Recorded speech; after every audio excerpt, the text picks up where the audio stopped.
Hello, everyone. Simon Severino. I'm the CEO of Strategy Sprints. I help people accelerate sales. Why did you end up picking this as a living, a career, a calling? So in the 90s, you might remember actually, and many listeners might remember, that the big strategy houses, the big strategy advisories, were looking for people from independent of what their background was. They were just picking the best people, independent of if you had studied economy or anything else. That was my chance to enter the world of the global strategy advisories. So I had studied philosophy and psychology, but I had the best grades. And so I was like, pinch me. Is this real? Do I have a real job now? And they were like, hey, it's wonderful that you're here because you can solve problems in a structured way. And I was, all right, I take it. I take it. And so I really enjoyed it. It was an El Dorado of learning. You can imagine week 1, I was in the top boards of the top companies worldwide. I was flying from Paris to Beijing to New York to solve big go-to-market problems with really, really smart teams. I loved it.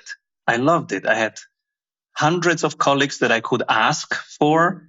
And so I really learned every week a ton of things. For 4 years in a row, I had no weekend. I was just flying to the next problem to solve, and I loved it.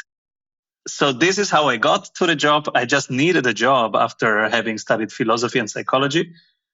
That was my entry point.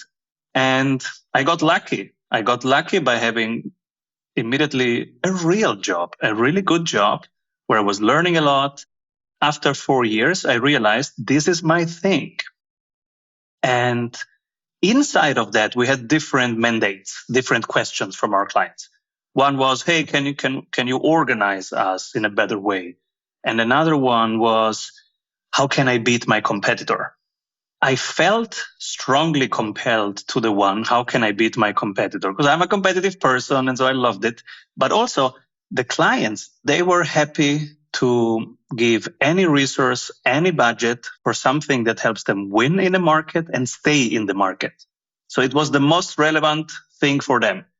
If I would say to the CEO of a big pharma company, Bob, I need 5 more days with your top 50 people. Can we stay longer here in Grand Hyatt? He would say, no problem, Simon. We have to get this right because if we don't have a market strategy, I have nothing to do for these guys when they fly back to their countries. So yes, you have 5 more days with my top 50 people. That's why I did fall in love with it, because it was the highest energy, highest attention, highest resources topic that my clients wanted to get solved. I did fall in love with that. 21 years later, I'm still doing that. So you said there were 2 things you could do. You could either have worked out how to organize it, or you could work out how to go to market. And your brain isn't wired to do the organizing. Your brain is wired to do the go to market. I'm a terrible manager. I'm a terrible people's person. 0 patience. There should be a 12-step program for us. Hello, my name's Dominic, and I can't manage for shit. Exactly. Yes. And so I didn't even try to get, the culture acceleration program or whatever program, change management. Don't get me even started. After 2 hours, I would like to exit just the venue. I didn't even try to go for org and reorg projects. I said, hey guys, I'm the markets guy. If you need help with markets, I'm your guy. Fab. And so how did that transition into this? Because now you're not working with, Fortune 1000. You're now working with the Fortune 500,000. Yes. Or whatever it is, mid-market companies that are struggling. I went to the solopreneurs even. So we're coaching right now solopreneurs, teams of 5, of 10, of 50, only a few teams of 500 people, but really the smallest entity in the entrepreneurial world that you can imagine. For those people, we have now group programs and one-on-one programs. And really, my heart is with the solopreneurs because they need it the most right now. You claim some quite extraordinary success with these guys. Do you guarantee to impact their revenue in 12 weeks? Most of them double their revenue. I can guarantee the parts that are in my control. They have to guarantee the parts that are in their control. But yes, we write down the parts that are expected from each person on the sprint team. So the sprint team, a sprint coach, plus on their side. If it's a solopreneur, it's just a solopreneur, and soon enough we'll help them onboard some freelancers that will become their assistants. When did you do this transition from sort of big consulting to helping humanity? Helping solopreneurs, I did that transition as soon as I became a solopreneur, because then I felt humbled by the experience. Because when you are just an advisor, you say, hey guys, do this. And then you fly back 1 month later and you wonder, why didn't they do it? It's easy. I gave them the template, right? Why didn't they do it? So when you're on the other side, you get humbled by the experience. You go, oh, now I know why they didn't do it. Because they have 170 other things to do. This was a number 171 of the things they didn't get to do, not the Exactly. only thing they didn't get to do. And even if you want to do it, right? But then you have your kids coming in, or it's a pandemic happening. There is stuff happening all the time. I got humbled by that and I went, whoa, the things that I have learned with the Googles and BMWs, the solopreneurs need exactly those things. Checklists, templates, my beloved spreadsheets and Google Docs. I said, guys, you have to use this. I have solved this already 60 times. Here is the spreadsheet. Please make it your own, change the content, change the structure, eliminate some things, but have a structure. Start with something. And I realized they all don't have it. They don't have sales processes. They don't have SOPs. They don't have even a sales script. And so I went, guys, use mine. And they don't know what problem they're hoping to solve for anybody, and they don't know how to price it. They don't know who their core customer is. Yes, and their default is, okay, you get a discount. And that's a horrible thing to do because it will destroy their positioning and their confidence. Yes. And even then, people still don't buy. Even if you give it away for nothing, people still won't buy. It gets worse and worse because now you're winning the race to the bottom. Now you have validated that they shouldn't buy from you. This is all in your book, Strategy Sprints? Yes. So chapter 1 is the marketing chapter, how to set up a marketing process that starts from, okay, who is this for? What is it for? And then gets precise. And the chapter 2 is the sales chapter. And the later chapters are then client delivery checklists and hiring checklists.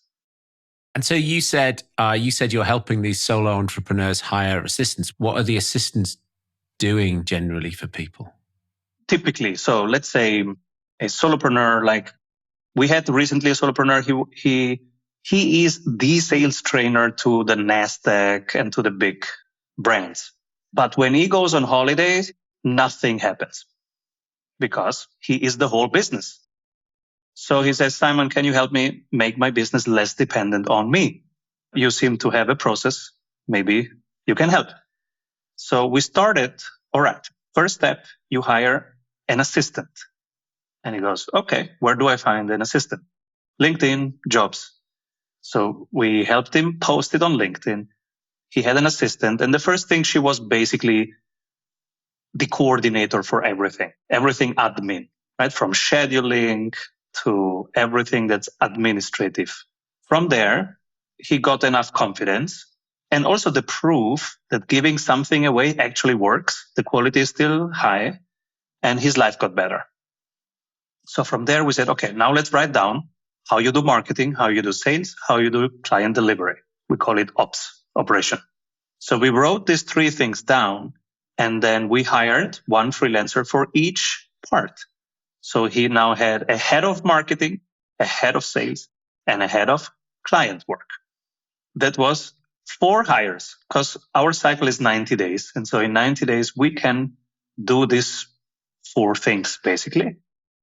After 90 days, I said, how is it going now? And he said, my life is completely different now. I can pick and choose the tasks that I do. There are 3 that I love. Everything else I hate. And so they are taking it from me. I am in my zone of genius. I'm doing the 3 things that I love. It's speaking on stage. It's closing big deals. Only the closing call, not the setting call. Not appointment setting. It's just waking up in the morning. His calendar is full and he says, hello, how can I help? And closes the deal. Those are the things that he enjoys doing, plus being on podcasts, plus being on stages. And the rest is taken care of. So this is what we typically do in 90 days. Help them map out what they're doing. And if they don't have a team, help them build a team. So you've talked about, you mentioned Google and BMW, these Fortune 1000 businesses up here. And then you've got this solo entrepreneur. If it's a bigger team, if it's a bigger company, I have reasonable sized clients that I work with, particularly where it's a tech business and it's a tech founder. And so they have this sense that they really don't like sales at all, or salespeople. And if salespeople, if only they'd met a salesperson who was talented in any way other than they could just speak and they were greedy, they haven't met one. And so they've often tried and failed to hire sales and sales teams and salespeople and sales directors multiple times. It's like if I went to hire a developer, I might meet you and go, I like you, but I couldn't possibly work out whether you could code or not. They seem in the same way unable to hire salespeople who can actually sell. So if in that sort of larger business, what are some of the building blocks, that you would say, okay, here's a business that, I don't know, maybe they're doing 10 or 15 million pounds a year. That most of that comes from recurring revenue and it's taken a long time to get here. And now they go, Simon, I really want to, accelerate this business. What would 90 days look like for them, do you think? I will give you my $1 million blueprint here. Oh, fantastic.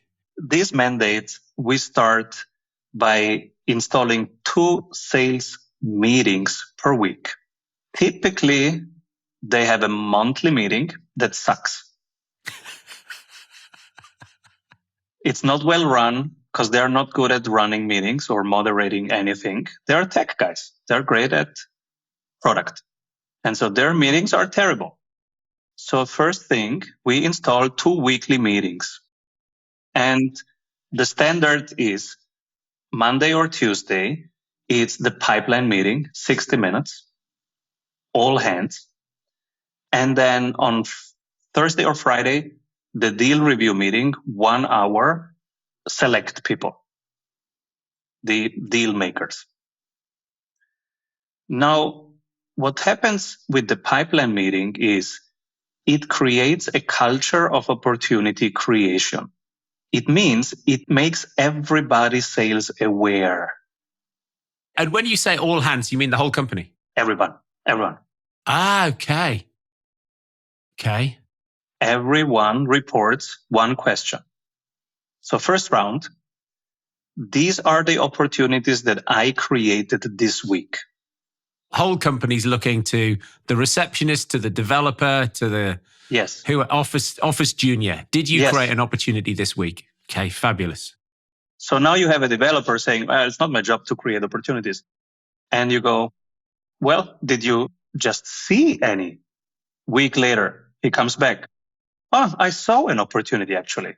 They should use the product this way, but they're using it that way. So the opportunity that I am seeing is there is actually another bigger problem that they're trying to solve with our software.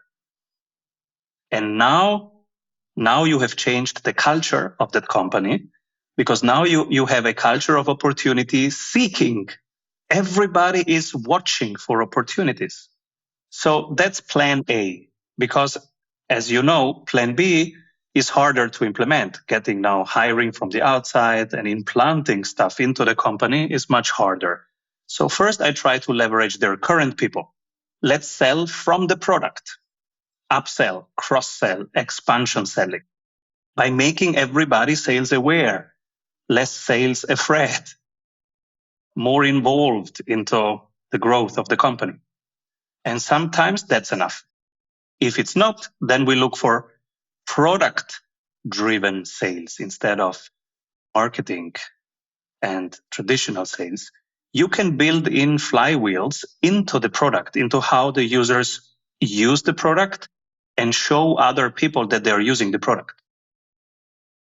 So I call those flywheels. It can be, for example, we come up with a mechanism that incentivizes users to make a screenshot on X whenever they experience a little breakthrough. For example, one of our clients is a software where you buy and sell stocks.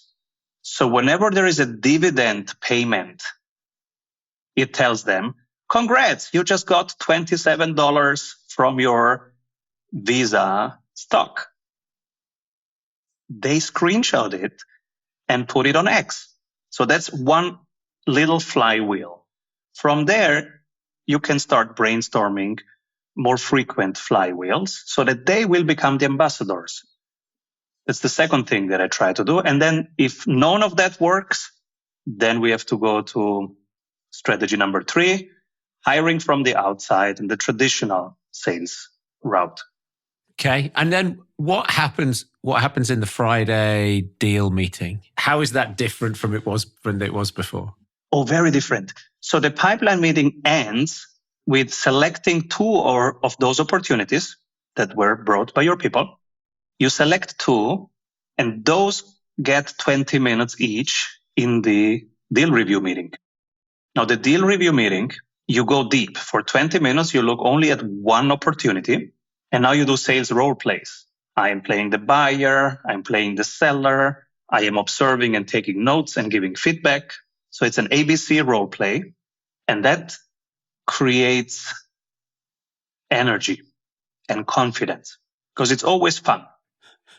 Maybe it starts awkward, but it's always fun. Have you ever experienced the sales role play? It's always fun. I suppose I don't end up talking to sales teams that are winning. I mostly end up talking to leaders and sales teams that aren't winning. And so you sort of say or I'm interviewing salespeople who then interview quite a few salespeople, and you say, do you like role play? And the people they'd rather go to the dentist, Really? like that.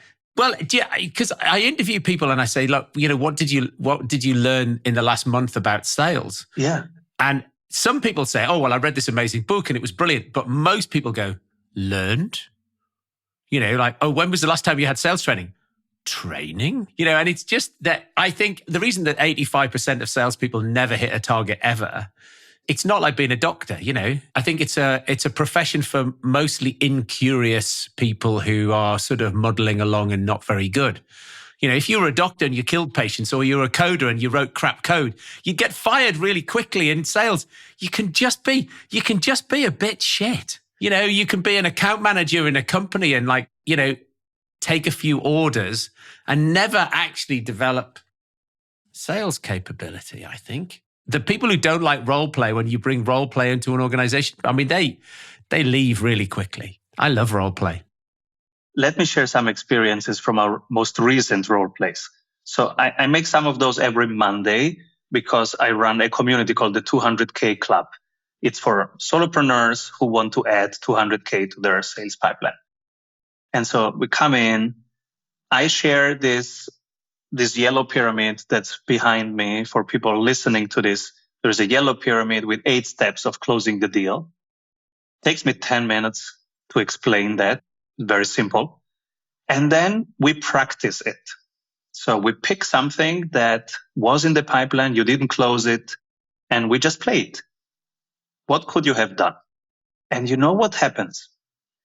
During that role play, people start dropping out because they say, Simon, I want to get out there and close deal. I'm hearing the sweet sound of chigging already. I don't want to be in a meeting now. I want to get out there and hunt big animals. Oh, brilliant. And I do the same thing every Tuesday with my own team. We are just 5 people on our sales team. It's a tiny team. And I am one of those. So it's 4 people and me. We do sales role plays all the time. It's not just to train the new people. Usually one of us is new because we have a high fluctuation in our sales team, like most sales teams have high fluctuation, and it's okay. It's good. There should be pressure, and it should be, only the top people survive a sales team. I think it's an appropriate culture, performance culture. So it's not only to train the new guys, because we always have somebody who is new. It's also just a revitalizing of the old guys like me. It's vitalizing. It brings back the energy. Whenever you bring your attention to the chiging, you see those numbers, you see those 50,000, 60,000, 20,000 deals. You go, oh my God, stop simulation. Let's go. Let's get to the real stuff. Under pressure, you default to the level of your training, I think is a phrase that something like the Navy SEALs use, right? And so, you look at high-performing teams, football teams, right? They spend 5 days a week practicing free kicks, practicing stuff, in a football game. I was reading a great book called The Numbers Game. And in a football game, a player will be on the ball for less than 2 minutes in a game, right? And yet, 1 or 2 players touching the ball could make all the difference to the result. And so 2 minutes out of 90 minutes is all you've got. And if you don't practice, when the ball comes to your feet, what, you're going to make it? It's like, you might have talent, but you have to decide what are you going to do with it. And so that, I think the role play thing is absolutely vital. When you're on a call under pressure with a client and they say something, what are you going to do back? What is it you say? What is it you do next? What do you do next? Because otherwise, I guess in this regard, you might be the same. I love selling. I love getting on a call with somebody. It's fantastic. And to me, it's a game, right? It's like, come on, let's play, right? I'm going to say a thing. I'm expecting a response. If I don't get a response, actually that was interesting. Well, what are we going to do next? And also, I think it's not just for the people. I find myself, I do some sales coaching with clients and I enjoy doing it because me training other people helps me get better at my craft. And so like running the role play, even not just being in the role play, I'm sure helps you get better at your craft. Totally. So every Tuesday we do our own sales role plays. And then Tuesday evening, I have a one-on-one with my own sales coach. And now my team and my friends go, why do you need a sales coach? You are a sales guru, Simon. Why do you have a sales coach? What are you learning from this guy? And I say, I'm not learning anything new, but I am forced to get better at the foundations. And I think this is where I resonate a lot with your athletes example. Because, when you're a top baseball player, you are not learning anything new from your coach. There is nothing that you need to learn anymore. You just need to practice the foundations, holding the ball, standing well. They don't have to learn how to stand on their feet. They know how to stand on their feet. But you practice standing the right way in every condition. You practice holding the ball the right way. You know how to hold the ball, come on.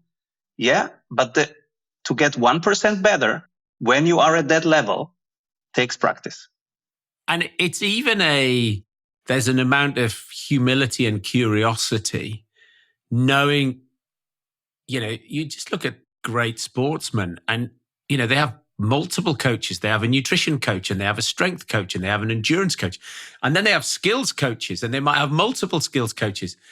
And then somehow we say, oh, you're running a business which might be worth so much more money than a sports team. And yet your local village sports team has got more coaching than you have in your business. It's just funny the way somehow in business we just think, well, there are a lot of people who think coaching, you'd only have coaching if you weren't very good. I have multiple coaches, multiple. My first job out of university was working for Marks and Spencer's in retail. And I think about coaching as the way in which we used to position product. And so I think historically sort of coaching, training, maybe it was the same thing. That sort of It's a remediation. Whereas in retail, if you put your best line in your best space, it increases the sales volume by 20%. And so actually you should put all your training and development and coaching into your best people. And your coaches and trainers should be great at coaching and training. They shouldn't just be not very good at they shouldn't be failed anything else. They should be great coaches and people who love development. But how many sales coaches did you say you had? 3? I have 3 coaches in total. One is my sales coach. This is where people wonder, why do I have a sales coach? Yeah, to practice the basics, the fundamentals. And then I have a spiritual coach on how to grow as a person on a spiritual level, less ego and more serving the planet and serving the people around me. That's the work that I do to be a better husband, better CEO, better human being, better father. So that's my spiritual coach. And then I have a third coach that's more of a business coach, how I can, because I'm scaling my company in form of a franchise, and I've never learned how to scale a franchise. So that person has done a ton of franchises and is an M&A lawyer and knows franchise stuff and helps me understand how to scale with franchises, the contracts and the risks and the things to take care of, because he has seen many franchises grow and many fail. So I have 3 coaches in total, one with the focus business, one with the focus sales, which is my own focus, and one with the focus spiritual growth. Just winding back to something you said earlier, where you sort of said, look, and if that fails, then we'll do traditional sales and marketing. Do you have a traditional sales and marketing playbook where you think people get that wrong as well as the sort of internal culture of sales? I do have that. And it's actually pretty helpful for many traditional businesses. So we coach also, for example, many financial institutions, very large ones, very traditional ones. They're full of compliance rules, etc. They play the traditional sales game and marketing game. And for them, we just help them optimize that. And sometimes their B2B teams, they need just training. So this is also something that I'm learning now over the last years. Sometimes just good old school sales training, that's what people need. I always thought, oh no, that's too old school. Nobody needs that. But yeah, actually you need that. So if you don't have, as a team, if you don't have one common sales language and sales method, well, then you need one in the first place. Yeah, you can't coach each other and discuss a deal if you don't have a vocabulary. Exactly. But I was assuming they have a vocabulary, their own vocabulary, right? But it's a cohesive one. But when we enter those institutions, we see that every single department has their own vocabulary. So if you ask them, in which stage is this deal and what's the probability? They go, oh, it's 60%. Oh, 60% probability. What does it mean for you? What does it mean for you? And then you get 2 different definitions. So we go back to traditional and we say, okay, guys, first step, this week you install these stages, and these stages get an automated percentage weighted probability. And this is the percentage. It reminds me, years ago, I used to run a CRM consulting business where we would be doing Salesforce automation programs. And I used to start with the leader in sales and I'd say, okay, before we do any of the configuration, what report do you want to see? And give me the one report that you want to see, and then we'll build a system, we'll generate that report. Because normally what happens is the data in the report isn't what they expected. And so therefore, if we built everything based on their assumptions, we'd have built it wrong. But one of the things they would say, I'd say, when you do the win-loss analysis, what do you think the reasons are that you might lose a deal? And not once did anyone give me the number one reason. And I'd say, you haven't given me the number one reason. And they go, what do you mean? I'd say, well, I was outsold by my competitor's salesperson. Well, because most of the time they say price, product, they say something else, but they never take accountability for it themselves. And without that accountability, actually, they're never going to get any better because they're just blaming everything else. So yeah, just that, without that common vocabulary, common language, common understanding, you can't move forward and try and come up with a plan to get people better. That's why I went back, heads down work, and I have created all those templates, 274 templates for my clients. One of them, people watching this on YouTube, they see it's the yellow pyramid behind me. It's 8 steps. And those exact 8 steps, that's what we train them. And you don't jump to step 3 before you've done step 2. And I see a ton of mistakes. For example, people sending an offer.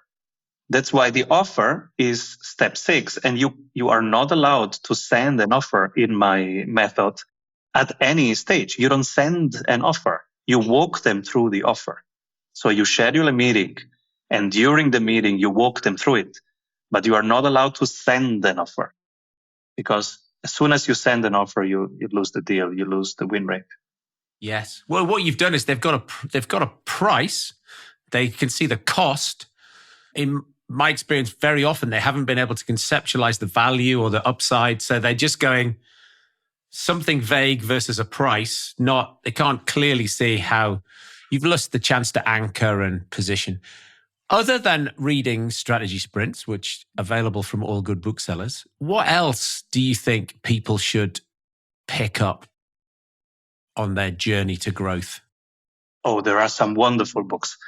So I'm scaling via a franchise. So franchisees who want to use the Strategy Sprints method, they have to go through a 60 days training with me. And there are 5 books that they have to read. Only one is our own book. The other 4 are amazing books. Let me share some of those. They are really mandatory because they're so good. One of them is called The Power of Moments. 2 brothers who are amazing at writing. They are no practitioners. They are book writers. So they're thinkers, but sharp thinkers. They have analyzed, for example, if you go to Disneyland, what is it that you remember about that trip? And they have then back engineered what makes moments memorable. So what makes experiences stand out. They call it peak moments. And they really dissect how everyone can create peak moments. And every chapter is extremely valuable. I have it here on my desk. It's full of notes. And I want to implement all of that stuff into my own business. That's why it's still on my desk.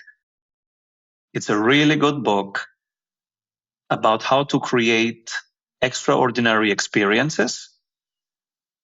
And, every business owner should read this book and try to implement these things, because in the end, you want your buyer to have wonderful experiences. That's the whole game. Dan and Chip Heath. Yes. Fabulous. Fabulous book. And it's interesting because it's that sort of built on the peak last theorem of Daniel Kahneman. Our minds aren't like a video library. You only lay down a memory if it's connected to an emotion. Absolutely fabulous book. Yeah. And and this is also connected to the topic of sales, because you buy only things in an emotional way. Afterwards, you rationalize why you bought it, but it's always emotional first. Totally. What else you got? That's brilliant. That's a good one. Another book that's really, really good, let me check the exact title, is by the guy who scaled sales at HubSpot, Mark Roberge. It's called The Sales Acceleration Formula. It's a really, really good book. And it's for enterprise people. So it's the story of HubSpot and how it scaled up and how they had to solve all their own sales issues. Like the marketing department was not aligned with the sales department. The sales department was hard to stay motivated. It's very practical, I think. It's everything that he describes. That's exactly what I experience in enterprises and in larger companies. So it's a really good book from a person who was actually in the field. It's not a cookbook in terms of you cannot just do whatever is in there, but it's grounded in the reality of actual sales teams and marketing teams. So it's a really, really good book. In a few words, what drives you every day? What drives me every day? That's a mystery, actually. I don't know. I am driven, but what do I know? What's your genius? Oh, my genius, my superpower is sales acceleration. That's what I can do if you wake me up 2 a.m. in the morning. After 90 days, their sales has doubled. What unpopular opinion do you hold, and how has this impacted your success?